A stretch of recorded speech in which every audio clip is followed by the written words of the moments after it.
الشيطان الرجيم بسم الله الرحمن الرحيم الحمد لله وحده والصلاة والسلام على من لا نبي بعده أما بعد Inshallah ta'ala this evening we want to continue with our discussion from earlier today in the Khutbah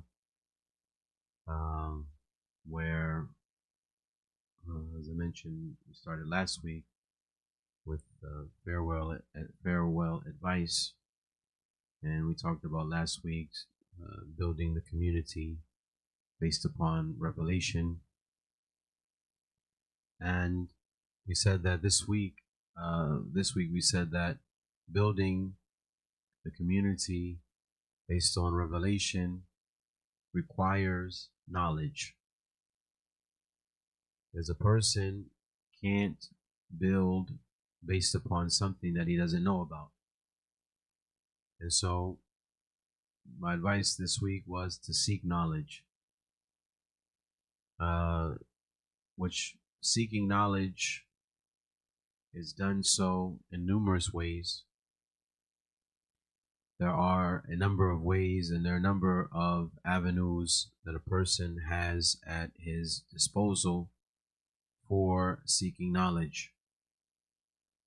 Obviously, the most traditional way is to come to the Masjid and sit in the lessons where the people of knowledge are teaching lessons. And we mentioned that may require some energy. It may require some effort. And it may even mean that you might have to travel. It may even mean that you might have to get in your car and travel. You might have to get on a bus. You may have to catch a train. You may even have to catch a plane. But when wherever the knowledge is, then you should go after it. Especially here, we have a particular situation here in the United States. The United States is very big. The United States is extremely big, and so you have in one particular area, you may not actually have a person with knowledge that has the ability to teach in a given city. You might have a city where there's nobody who has knowledge enough to teach in that city. There are some places where you might not even have one person in a county.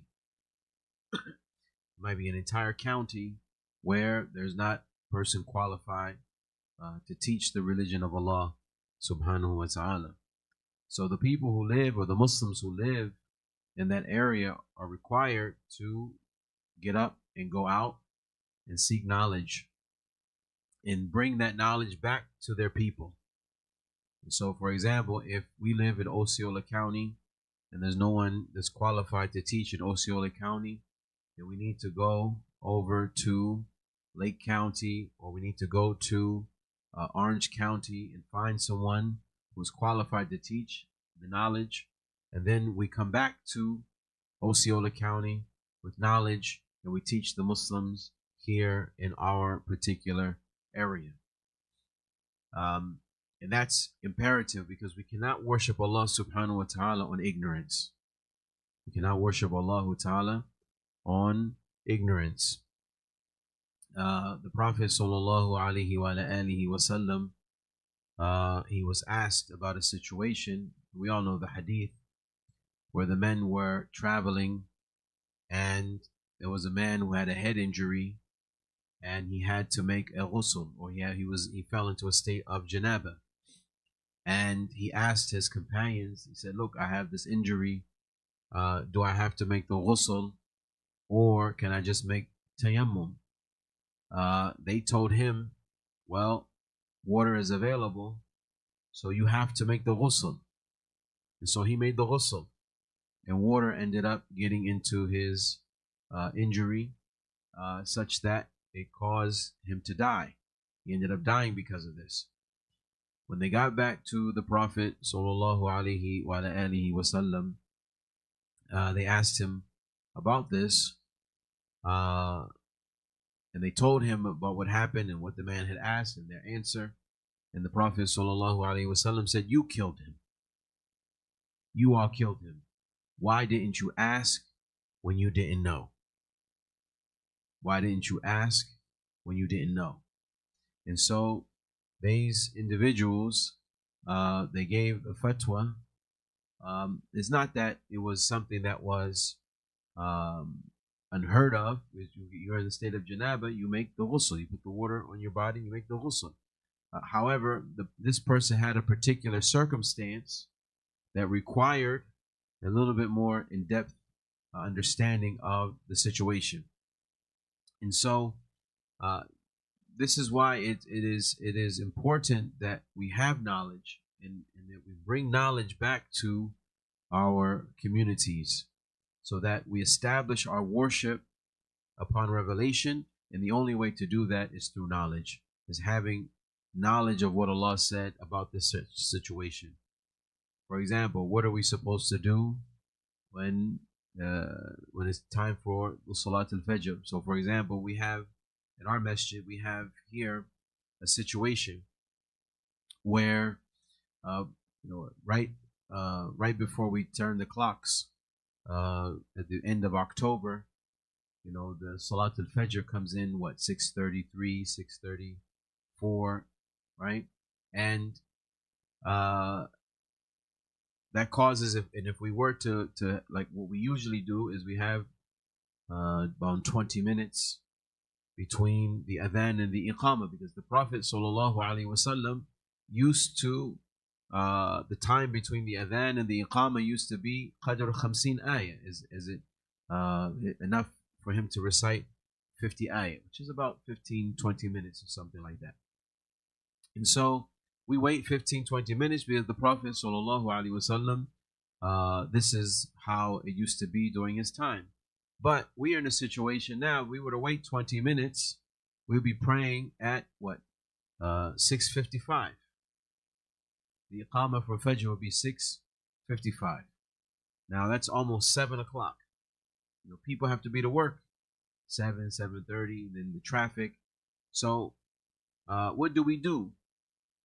So in order for us to come up with a solution, we have to have knowledge of the salat times. When does Salat al-Fajr begin? When is it over? Is it permissible to establish the Jama'ah at the time of the adhan? How long is it permissible for us to delay? How long is it permissible for us to speed it up? What are all the rulings concerned with this? And in order for us to make a decision that's correct and pleasing to Allah subhanahu wa ta'ala, then we have to know the evidences that are associated with this issue. For example, Salat al-Fajr. Does anybody know what time or when does Salat al-Fajr begin? Anybody know? Anybody know how to tell without the Salat calendar? When the white thread appears. Inshallah. Inshallah. When the white thread of Fajr, the true Fajr, we call it the true Fajr, because there's a false Fajr, then there's a true Fajr. The true Fajr is the white light, that is that white thread that goes horizontally across the horizon. If you've never seen it, that's something that should be done at least once, so that you can actually see and witness it and say, oh, that's what that looks like. Because you never know where you're going to be when you don't have a time calendar. Because I've been here in the United States. I was driving on 95. I was somewhere in Georgia or South Carolina in the middle of nowhere, and I pulled over because we needed gas. It was around Fajr time, and I couldn't tell where, what if the timing, couldn't tell where we were as far as the city was concerned. I didn't know really what city we were in, and I was looking for a masjid, and I was trying to use my Google map on the internet trying to search out for the closest masjid so I can find what time do they pray Fajr. Couldn't find one that was close. Didn't see a masjid that was close in the area. So how do we know if it's Fajr time or not? How do we know if it's Fajr time or not? How can we tell? You're not always going to have clocks and schedules. So likewise with Salatul Dhuhr. You might know how to tell when it's Salatul Dhuhr. The shadow. What about the shadow? Right, when it starts we call it Az-Zawal. Right, when it starts, the shadow of the sun, it starts moving in one direction, it'll reach the pinnacle in the sky. The moment that it starts its decline to in the other direction, that's called as Zawal. Once that starts, then that means it's time for Salatul Dhuhr. It's time for Salatul Dhuhr. Until when? When is Salatul Dhuhr over? At the beginning of Salatul Asr. But when is the beginning of Salatul Asr? 1.5? Twice. So I think what you're referring to, maybe one knows best, it's equal to the length of the object plus, no, that's not half, plus the shadow that was present at the time of the Zawal. So if you take an object, right, at the time of Zawal, it has a small portion of a shadow, right? It already has a small portion of the shadow. And so what has to happen is once the shadow of the object is the same length of the object plus that little bit, then that means that it's now time for Salat al-Asr. This now means time for Salat al-Asr. But what's the evidence for all of this? What's the evidence for all of this? Anybody know? But there's an ayah of the Quran that in reference to the Fajr. Anybody know the ayah?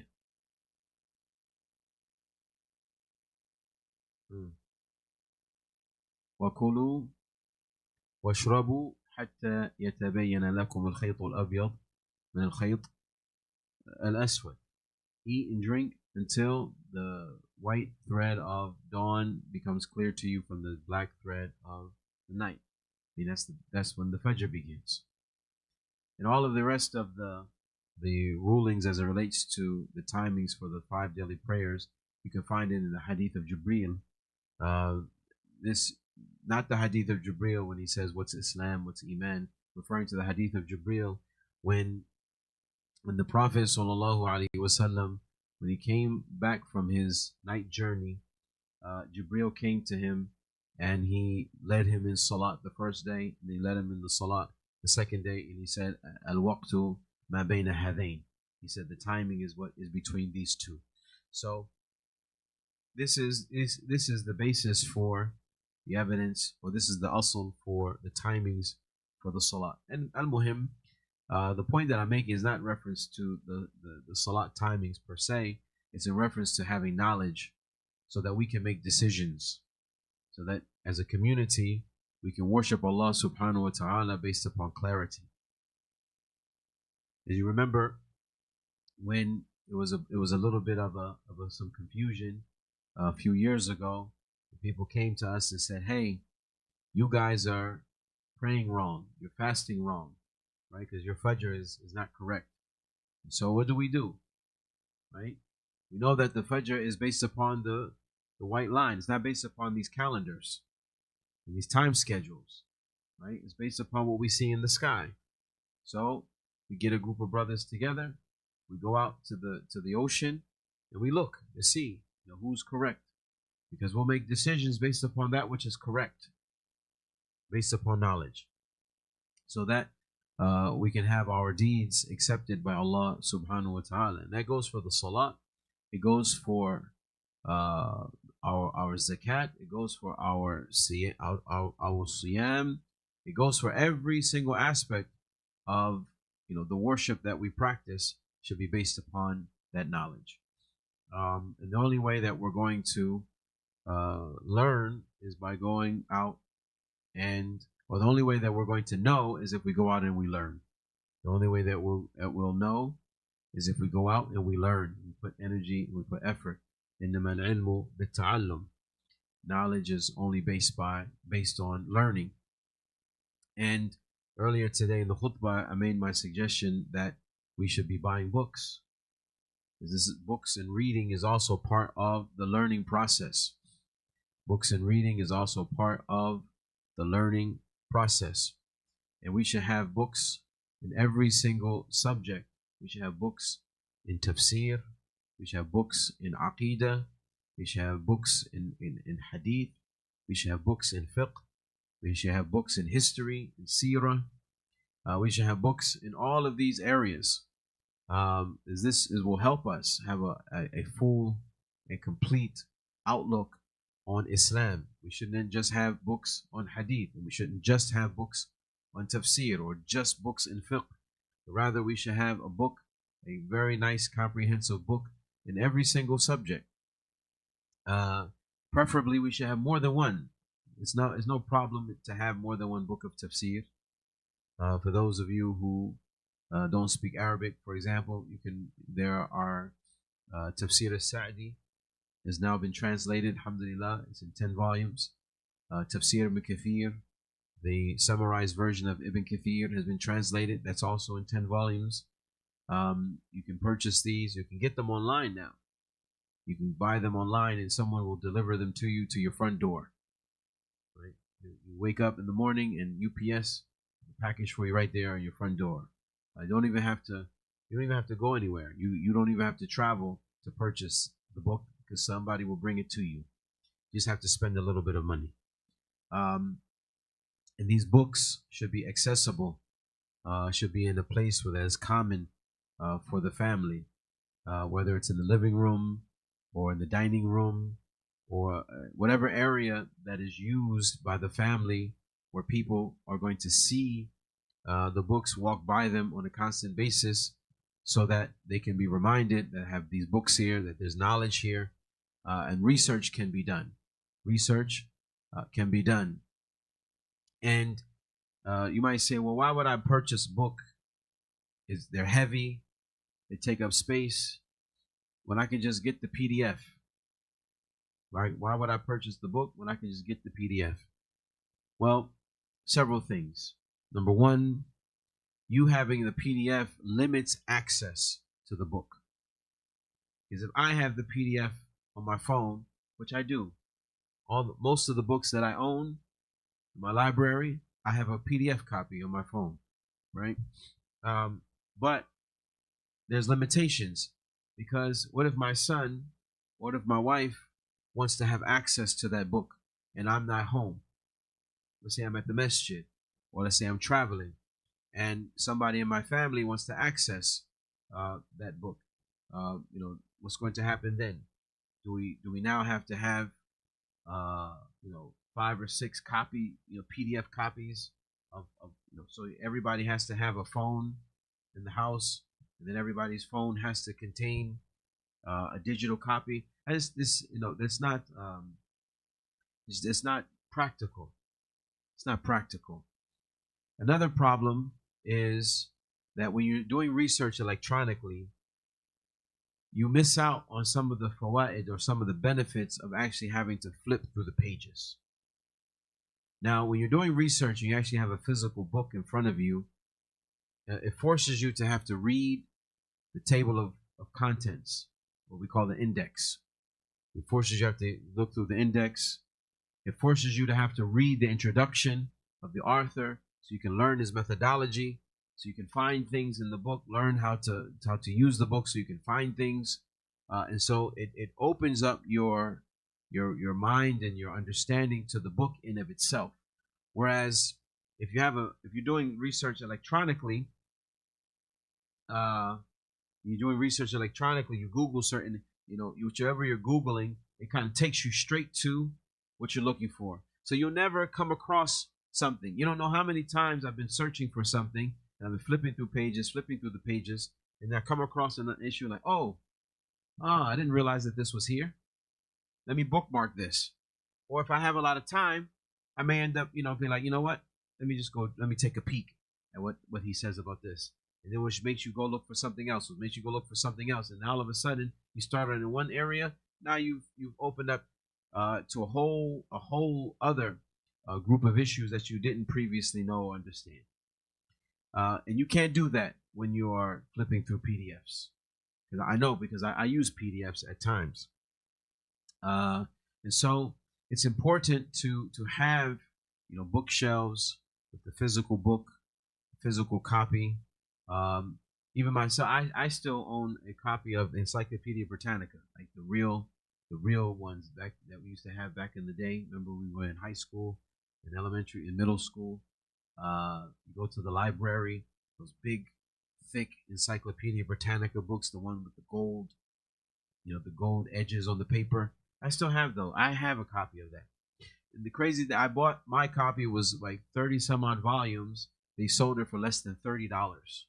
They were selling it for less than $30, and it was a used bookstore in Texas that was selling it. And I saw it as I was there buying something, some used books, and I saw it behind the counter. It was in a whole bunch of boxes. I said, just out of curiosity, I wasn't going to buy it because I thought it was going to be like $300, $400, $500. I said, hey, how much you want for the encyclopedias? He said, oh man, give me $30. I'm like, nah, I'll give you 20, I'll give you 25, 27. I think he sold it to me for like $28 or something like that. Over 30 volumes of Encyclopedia Britannica. And so these books are important.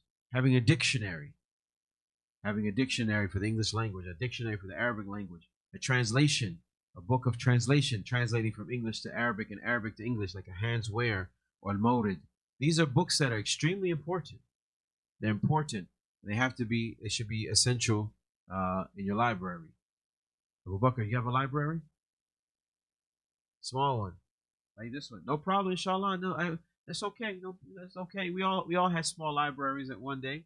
Inshallah, but you have to take care of it. Abu Bakr, because Abu Bakr, he always uses the electronic hadith. He sends me hadith from an app. You have to have the physical copy. Get yourself a bookshelf. And you put your book. You buy a new book. Put the book on your bookshelf. One day, inshallah, the bookshelf will be too small. Then you have to get a bigger one, or you have to get a second one. And you make sure that you take care of your books. You take care of them. You read them and you treat them well, right? Don't just toss them. Don't just don't use them for what do you call those like coasters? No, don't use your books for coasters. Don't use them as pillows. I've seen people they take their books, they stack them up, they sit on the floor, and they use them as a table. If Ibn Kathir or if Imam al-Bukhari saw the amount of work and effort they put into writing that, and you see you using his book as a table or as an elbow rester, that would be very, very offensive and disrespectful. So be respectful to the knowledge, and teach your children to read. Teach your children to read, and not always just looking at a device.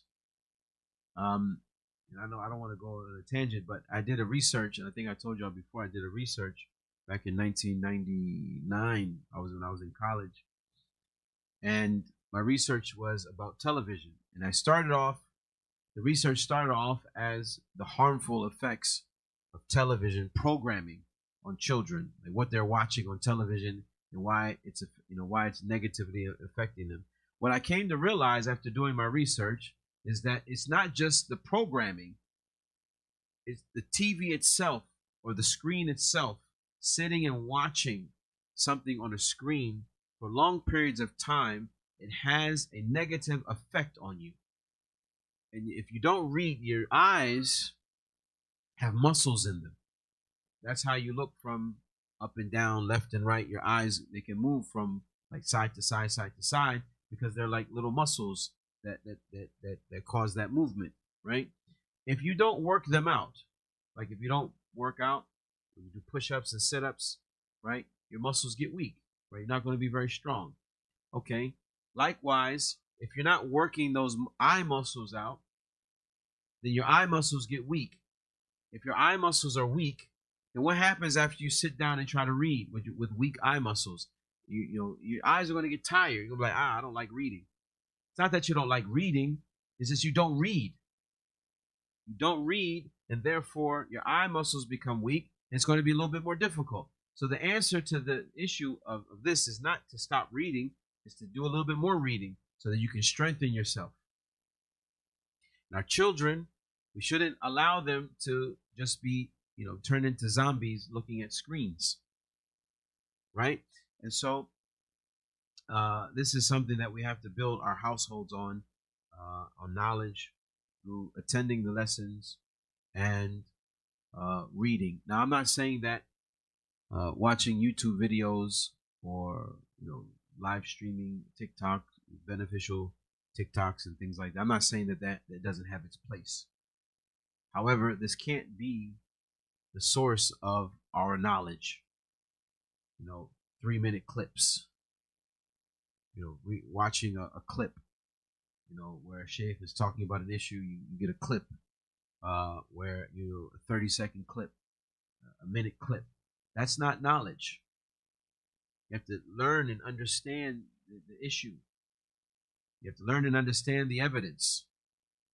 And the only way to do that is to sit down and ponder and memorize and understand. There's no way around it. There's no quick microwave fix for this. The only way to have knowledge is to sit down and to learn.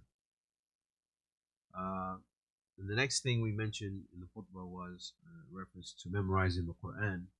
The Quran is the source of all knowledge.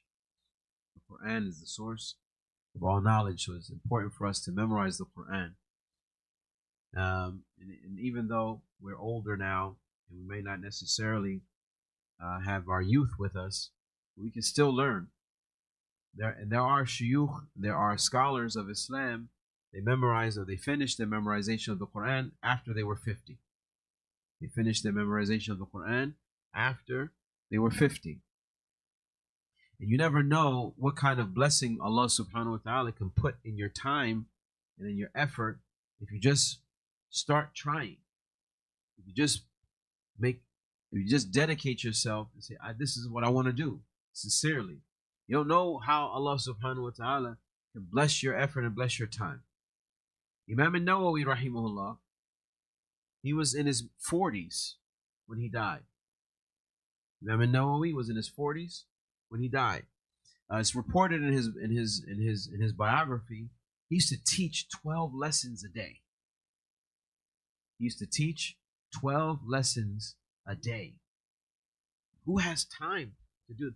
First of all, in your 40s, how did Imam al-Nawawi, by the time that he was in his 40s, reach to the level of knowledge that he was able to reach? There are scholars today that are in their 70s and haven't reached the level of knowledge that Imam al-Nawawi has reached. How did he do that? Allah put barakah in his time. There's a book of history of Rijal. It's called At-Tarikh al-Kabir, the big book of history. It was written by Al-Imam al-Bukhari rahimahullah. Anyway, what it is all the narrators of hadith, Al-Bukhari, he wrote out their names, right? The name and a little bit of lineage and what he knew about them. Some he knew more than others. Some he knew about them a little bit more than others. But he was able to write them. He put them all in alphabetical order, right? And he did that in like 3 days. He did it in 3 days, sitting next to the grave of the Prophet sallallahu alaihi wasallam, and he did it in the moonlight. How did he write that book that we're still we benefiting from for years on end? How did he do that? Allah just put barakah in his time. Allah blessed his time. Allah blessed his effort. And so you don't know what you can accomplish if you just if you just try. Allah Ta'ala, He says, وَأَنْ لَيْسَ لِلْإِنسَانِ إِلَّا مَا سَعَى. Man only gets what he strives for. Allah said, man only gets what he strives for. So if you're not striving for anything, then you'll get nothing. You say, oh, I can't memorize the Quran. Oh, then you probably won't, because you're not trying. It's not that Allah, he was unfair to you by giving you something less than He gave to others. How many people, some of the best reciters, when I was in Medina in my class, I can't speak about the whole university, but in my class, the best reciters in my class were the ones who Arabic wasn't their mother tongue. There's a brother from Indonesia, right? And when he spoke Arabic, his Arabic was kind of choppy, right? And sometimes, because I don't speak Indonesian, he doesn't speak English. It's the only language that really connected us, especially in the beginning when we were still learning. It was hard for us to really understand each other. We were very limited with our vocabulary. But when that brother started reciting the Quran, yes, salam, it was beautiful. Beloved, the teacher say, recite. He starts reciting. The teacher say, hasbuk. That's enough. Like, no, Sheikh, let him keep going. Like, what you doing? Let him keep going. So the whole issue of, well, I don't speak Arabic, I don't this, I don't that, it's not that. You just have to put some energy and some effort and make a little bit of commitment, because man only gets what he strives for. And so it's very, very important that we memorize the Quran, and we connect in whatever portion of the Quran that we can, that we memorize that portion. Because I understand not everybody is going to be a hafiz, right? Where you can just quote verses from the Quran frontwards and backwards. That's not going to be everybody. I understand that. However, what you have the ability to do, then you should be striving to do that. Not just giving up and saying, you know what, I can't. Since I'm not going to memorize the whole Quran, then I might as well just not memorize any of it. And bil asaf, sadly, that's a lot of people have this attitude. It's either all or nothing when it comes to the Quran. Either I'm going to memorize the whole Quran, or I'm just not going to memorize anything at all. And that's a bad outlook. لا يدرك كله لا يترك جله.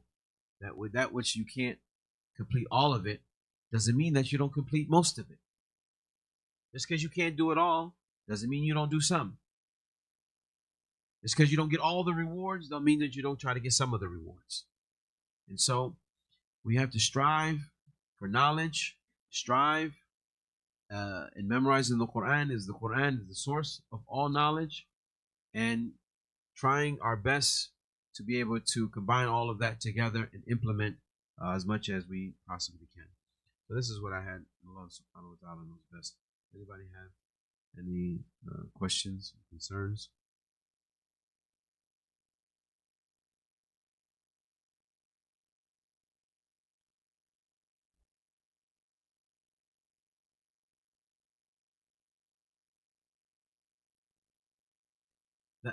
That's what's reported in his biography, that before in his in the Sahih,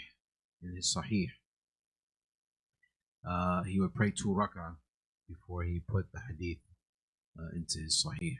That's what is mentioned in the. I don't know the authenticity of that, but that's what is mentioned. Now, I don't know that he did that for all of his books. I don't know that he did that for all of his books, but that's what is mentioned about when he wrote the Sahih.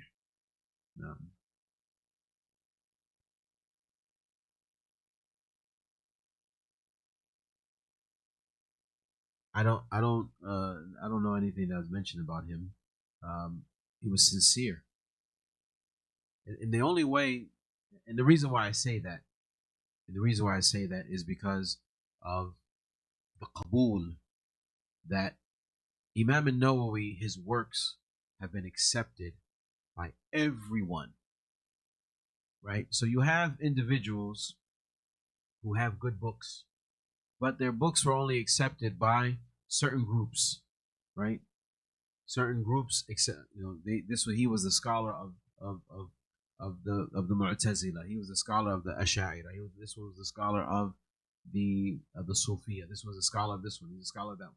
Whereas Imam an-Nawawi, rahimahullah, he transcended all of that, because I don't know a Muslim that has any books except that they have a copy of the Mus'haf, a copy of Riyadh al-Salihin, a copy of the 40 Hadith of Imam an-Nawawi.